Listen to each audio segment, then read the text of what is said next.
എത്രയോ പള്ളികൾക്ക് അദ്ദേഹത്തെ കുറിച്ച് പറയാനുണ്ട്. ഈ പള്ളിയുടെ മിനാരങ്ങൾ എടുക്കാൻ കാരണം മഅ്ദിനെയാണെന്ന്. എത്രയോ അറബി കോളേജുകൾക്ക് പറയാനുണ്ട്. ഇതിൻ്റെതാകുന്ന കെട്ടിടങ്ങൾ ഉയരാൻ കാരണം മഅ്ദിനെയാണെന്ന്. എത്രയോ യതീം മക്കൾക്ക് പറയാനുണ്ട്. വിശപ്പടക്കാൻ കാരണം മഅ്ദിനെയാണെന്ന്. എത്രയോ പാവപ്പെട്ട സഹോദരിമാർക്ക് പറയാനുണ്ട്. പെരനിറഞ്ഞു നിന്ന് എന്നെ കെട്ടിച്ചേക്കാം മാതാപിതാക്കൾ പോലും വിഷമിക്കുന്ന ഘട്ടത്തിൽ അദ്ദേഹം വന്ന പ്രസംഗം നടത്തിയിട്ടല്ലേ ശ്രീധരൻ എന്ന മഹായുഗത്തിന്റെ പേരിൽ കണ്ണീര് കുടിക്കുന്ന എനിക്ക് മനോഹരമായ ഒരു ജീവിതം കിട്ടാൻ കാരണമായതെന്ന് വീടിനകത്തിലങ്ങിലിരുന്ന് പറയുന്നതായി എത്രയോ സഹോദരിമാരുണ്ട്.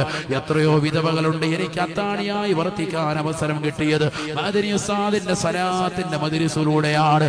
ആ സലാത്തിന്റെ മജ്‌ലിസിലൂടെ പരിശുദ്ധ പ്രവാചകരെ കാണാനുള്ള അവസരം എനിക്ക് കിട്ടിയിട്ടുണ്ട് എന്ന് പറഞ്ഞ എത്രയോ പാവങ്ങളാണ്, എത്രയോ മുഅ്മിനീങ്ങളാണ്, മുഅ്മിനാത്തുകളാണ് പരിശുദ്ധ പ്രവാചകർ സല്ലല്ലാഹു അലൈഹി വസല്ലമ തങ്ങളെന്ന പ്രകാശത്തിന്റെ സ്വരൂപത്തെ സ്വപ്നത്തിലൂടെ കണ്ടത്.